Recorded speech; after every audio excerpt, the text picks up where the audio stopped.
के मूल मालिक आदिवासी समाज को अरावली का बेटा भंवरलाल परमार आपको नमन करता है। भाइयों, जो भी साथी थोड़ा आसपास में है, कुछ जरूरी बातें आपके सामने रखनी है। अति शीघ्र आप इधर पधारें। दूसरी बातें सब बाद में भी संभव है।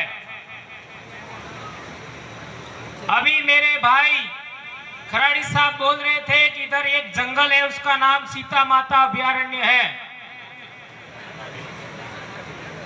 तो मैं आप सबके सामने कहना चाहता हूं कि भील पेले है कि रामायण के पात्र पेले हैं। तो हमें अभी भी थोड़ा कचरा दिमाग में है, सबको साफ कर लेना चाहिए। यदि भील पेले है तो हमें काल्पनिक पात्रों की कोई जरूरत नहीं है। बिल्कुल। हमारे इस इलाके में दिवाली के आसपास एक फल आता है जिसको हमारे आदिवासी भील लोग अनुरू कहें, अनुरा, और इसको फारसी उर्दू भाषा में शरीफा कहते हैं और हिंदी वाले लोग सीताफल कहते हैं। तो इनमें सबसे पुराना शब्द कौन सा है? अनुरू। अनुरू।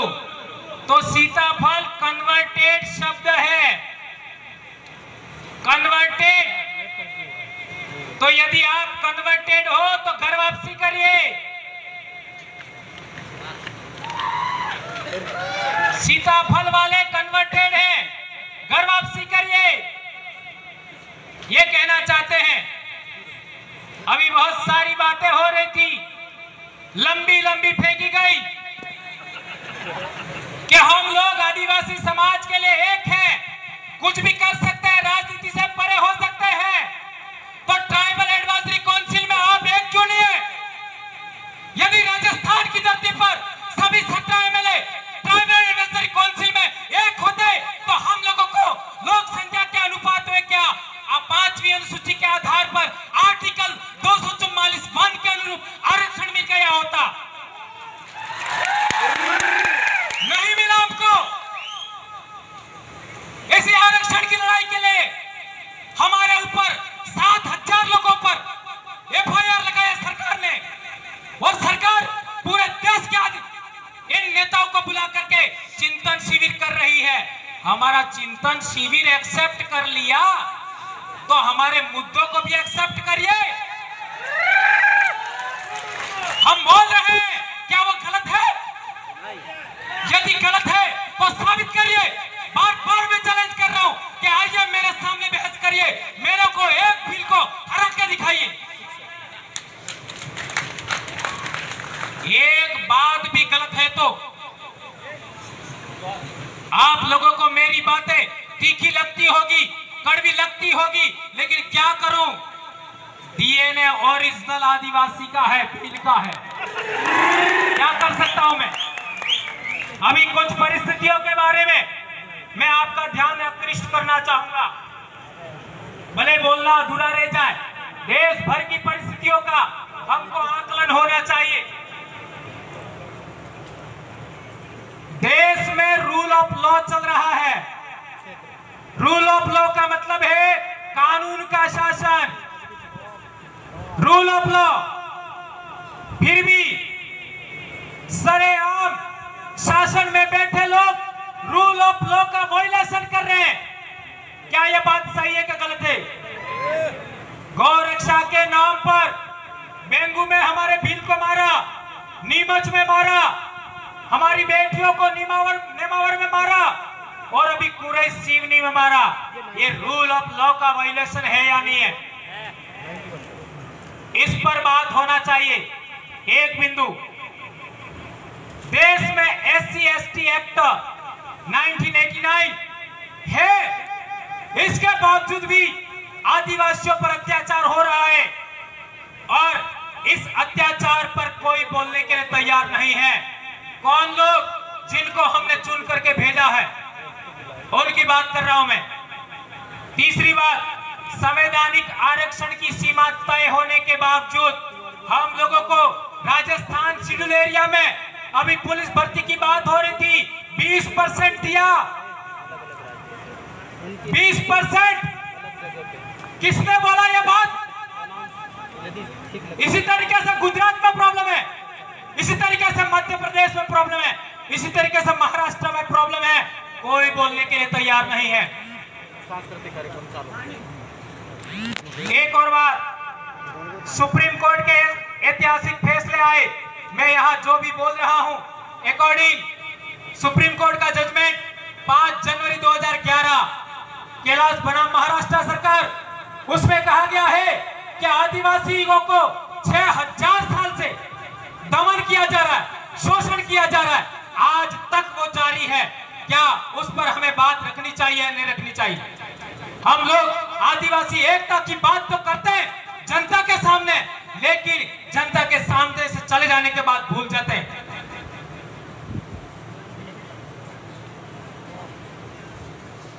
एक और, इसी में सुप्रीम कोर्ट के फैसले आए, कानून बने, वनाधिकार, पैसा एक, लेकिन रूल्स और रेगुलेशन नहीं बने, नियम नहीं बने, जिनकी वजह से वो सही तरीके से लागू नहीं हो पाए। आज लोकतंत्र में हमारी जो भावनाएं हैं, उनके साथ खिलवाड़ करके, हमारी भावनाओं को लोकतंत्र में खिलवाड़ करके, हमारे आदिवासियों के पूजा स्थल है, स्थानक है, देव स्थल है, उनको सरेआम बदला जा रहा है, रूप परिवर्तन किया जा रहा है, उनका नामकरण चेंज किया जा रहा है।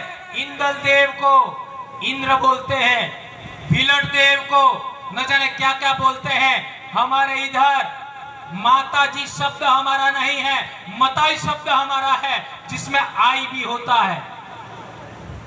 जितने भी आदिवासियों के कुल देवत हैं, भेड़ मताई, विजाहण मताई, बोरेज मताई, हम खुद लोग बोरेज माता लिखते हैं।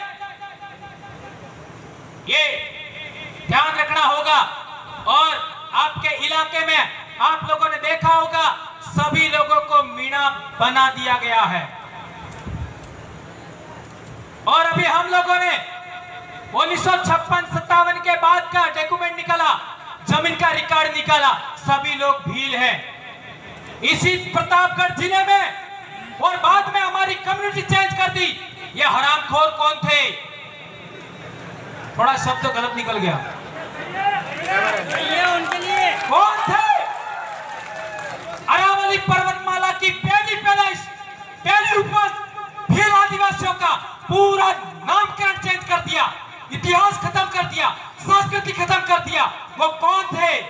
वो आइडेंटिफाइड होना चाहिए। वो इस देश के देशद्रोही लोग हैं, संविधान द्रोही लोग हैं, उनकी पहचान होनी चाहिए। मैं कहना चाहता हूं, आदिवासी महापुरुषों का इतिहास विकृत किया। मावजी नाम का कोई ब्राह्मण देखा आज तक इतिहास में?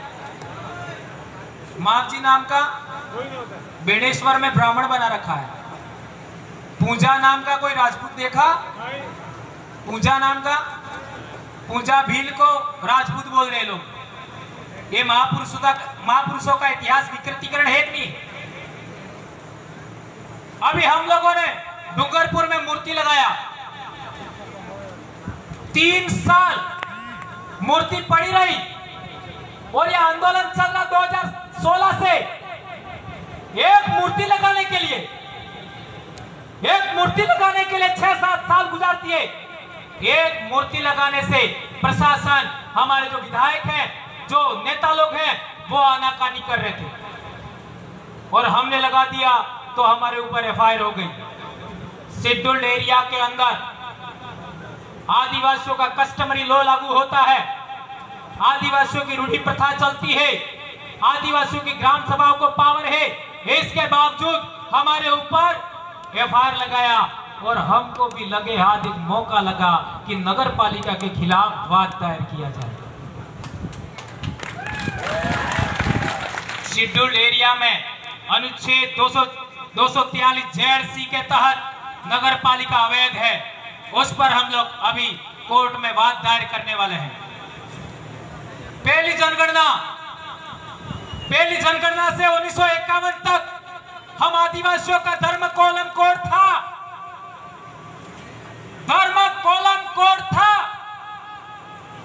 इन लोगों ने आज तक खत्म किया। वो कौन सी सरकार थी जिसने धर्म कोलम कोड खत्म किया? बताइए।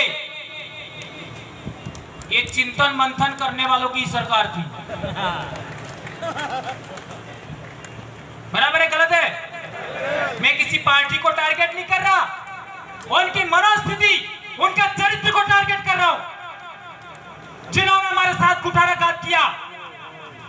इसका आप लोगों को जवाब देना होगा। आदिवासियों को, पूरे देश के आदिवासियों को जवाब देना होगा कि पूरे देश में आदिवासियों का धर्म कोलम क्यों नहीं है, धर्म कोड क्यों नहीं है। इस विषय पर मैं कहना चाहता हूं, कॉलम एक खाना होगा, उसको कॉलम कहते हैं, जिसमें हमारा लिखा जाएगा धर्म का नाम, और कोड 1 2 3 4 5 6 7 ऐसा होता है, उसको कोड कहते हैं। कई लोगों को तो कॉलम और कोड क्या होता है पता नहीं। तो होना चाहिए, नहीं होना चाहिए। इन मुद्दों पर आने वाले समय में हमें डेमोक्रेटिक तरीके से जवाब देना होगा, यह मेरा कहना है।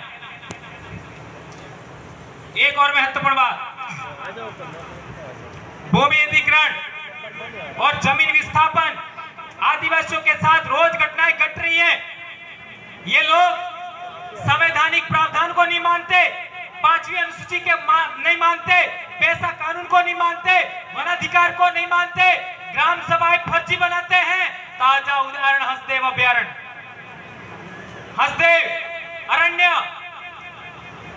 हसदेव अरण्य में क्या हो रहा है, इस पर बात होनी चाहिए थी। इस पर हम लोग पूरे देश के आदिवासी मौन हैं।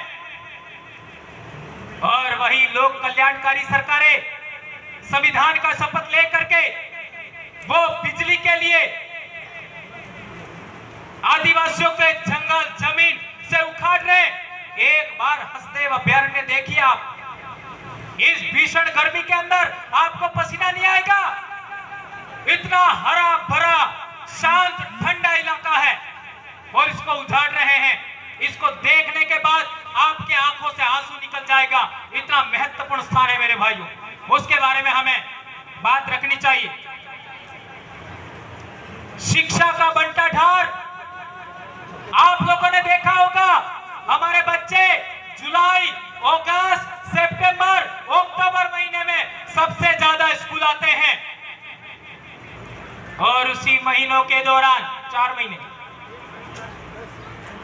जुलाई से अक्टूबर 4 महीने, उस 4 महीनों के अंदर 10 दिन की वो मीनावाड़ा वाली आई आ जाती है। नहीं समझ में आया? आ गया? 10 दिन के लिए वो पूना वाले आ जाते हैं, और 7 से 8 दिन के लिए बोलमारी अम्बे, और 8-9 दिन के लिए वो आपका गरबे। इसी में हमारे बच्चों की बड़ा पढ़ाई का बंटाढार हो गया। आज 8वीं क्लास का बच्चे को पाठ पढ़ना नहीं आता है, और हम जब पढ़ते थे तब सभी समाजों के बच्चों के बीच में भंवरलाल परमार 8वीं से 12वीं क्लास तक टॉप रहा। टॉप एसटीसी में 150 बच्चों के बीच में टॉप, कॉलेज के अंदर फर्स्ट ईयर में टॉप रहा मैं, और बीएड में सेकंड रहा मैं। फर्स्ट चांस में मैं नेट फाइट करके पास हो गया, फर्स्ट चांस में। और तब मैंने एक सपना देखा कि मुझे मेरे आदिवासी समाज के इतिहास पर काम करना है, नहीं तो मैं भी आज कॉलेज लेक्चरर होता, मैं भी आरएस होता। लेकिन एक आईएएस नहीं कर सकता, एक आरएस नहीं कर सकता, एक मंत्री नहीं कर सकता। इतने आदिवासियों के दिलों में भंवरलाल परमार है। आज की तारीख में भंवरलाल परमार की आवाज पहुंचती है, यह साबित कर दिया। तो मेरे भाइयों, आप लोगों से विनम्र अनुरोध है कि हमें इतिहास, संस्कृति, बोली भाषा के लिए हमें लगातार काम करना होगा। एक इंपॉर्टेंट बात और, ब्रिटिश काल में हमारे पूर्वजों ने बंदूकों का सामना तीर कमान से किया, तब जाकर के हमको यह हक अधिकार मिले। और आदिवासी का सर्टिफिकेट लगाने के बाद जो अधिकारी लोग प्रशासन में ऊपर बैठते हैं वो हमारे लोगों की सुनते नहीं है। जो नेता लोग ऊपर जाते हैं वो हमारे को केस लगवाते हैं। काकरी डुकरी जानते हो किसने लगवाया? शेड्यूल एरिया के नेताओं ने लगवाया। ये ध्यान रखना होगा। उन्होंने कुछ, जब भी आदिवासियों का सम्मेलन होता है, जब भी आदिवासियों का धरना प्रदर्शन होता है, जब भी आदिवासियों का रैली होता है, तो ये लोग दारू पिला करके कुछ लोगों को भेज करके हुड़दंग करवाते हैं। इसी तरीके से हमारे यहाँ के नेताओं ने इस काकरी डूंगरी के पास वाली पहाड़ी पर एक व्यक्ति के नेतृत्व में हुड़दंगी भेजे, दारूड़िये भेजे और हाईवे जाम करवाया। क्या यह बात गलत है? यह सही है। वो आदमी की भी पहचान होनी चाहिए। मैंने इधर देखा हुआ था थोड़ी देर पहले।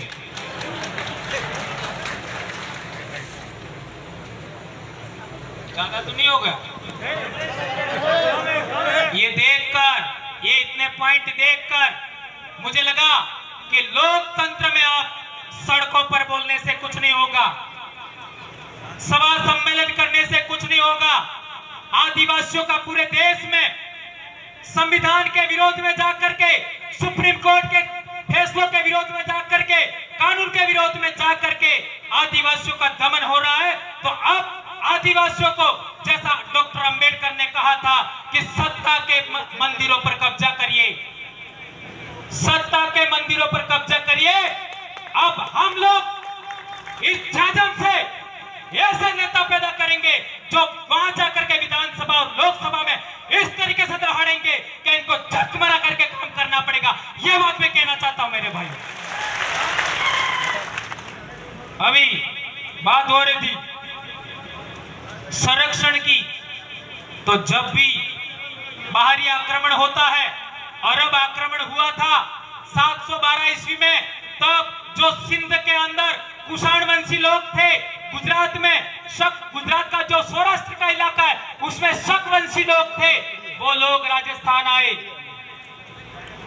कुषाण वंशी लोग मिहिर की पूजा करते थे। मिहिर का अर्थ होता है, मिहिर को अंग्रेजी में, संस्कृत में मैत्रक कहते हैं और इसका अर्थ होता है सूर्य। और उन्हीं लोगों को कन्वर्टेड करके, ब्राह्मणीकरण करके, ब्राह्मण धर्म में लेकर के सूर्यवंशी बनाया। उस सूर्य के वंशज नहीं, चंद्रवंशी बनाया। और वो लोग हमें हमारा सरेआम दमन कर रहे हैं। तो हम लोग यहाँ के मूल मालिक आदिवासी लोगों का दायित्व है कि हम लोगों को अब समाज को आगे बढ़ाने के लिए शेड्यूल्ड एरिया के अंदर, शेड्यूल्ड एरिया के बाहर जो दमन होते हैं उन तमाम दमनों का जवाब देने के लिए अब ट्राइबल एडवाइजरी काउंसिल में ऐसे लोगों को भेजना होगा जो हमारे हक अधिकार की बात करे, हमारे समाज की बात करे। यही गुजरात में होना चाहिए, यही मध्य प्रदेश में होना चाहिए, यही महाराष्ट्र में होना चाहिए। पार तापी नर्मदा लिंक किसने क्या किया? हमने थोड़ा प्रदर्शन किया, हम अहमदाबाद गए, लेकिन उन लोगों ने चुनाव तक इसको रोका हुआ है। इसके बाद देखना क्या होगा। एक्सप्रेसवे, बुलेट ट्रेन, हम विकास विरोधी नहीं है, लेकिन आप लोग हमारी जमीन से उखाड़ने के बाद ही आप लोग एक करते हो, ये कतई बर्दाश्त नहीं करेंगे। इसी तरीके से हमारा पानी, कोटड़ा ब्लॉक का पानी अभी मारवाड़ में देने के लिए आपको बताऊं 2 डैम बड़े बड़े बना रहे, 8-8, 9-9 गांव के लोग वहां विस्थापित हो रहे हैं। केवड़िया में हमने देख ही लिया, हसदेव में हम देख ही रहे। तो ये सब बातों के लिए हम लोगों को बोलना होगा, आवाज उठाना होगा। मैं पुनर्जन्म में विश्वास नहीं करता, न ही मैं ईश्वर में विश्वास करता हूं। मैं मेरे पूर्वजों में विश्वास करता हूं, मैं प्रकृति में विश्वास करता हूं, प्रकृति को ईश्वर मानता हूं और पूर्वज को ईश्वर मानता हूं। उनकी शपथ लेकर के मैं कहना चाहता हूं कि मुझे पुनर्जन्म लेना ही नहीं है। इस जन्म में मुझे जितना भी समय मिलेगा मैं मेरे समाज के लिए काम करूंगा। नौकरी जाए भाड़ में, मेरा भाई आ गया है मारवाड़ का, उसकी इज्जत का ख्याल रखना होगा। जय आदिवासी, जय जोहार, जय भील प्रदेश। एक नारा हो जाए, जय जोहार का नारा है, नहीं मजा आया। जय जोहार का नारा है, एक तीर एक कमान, आपकी जय, जय जोहार।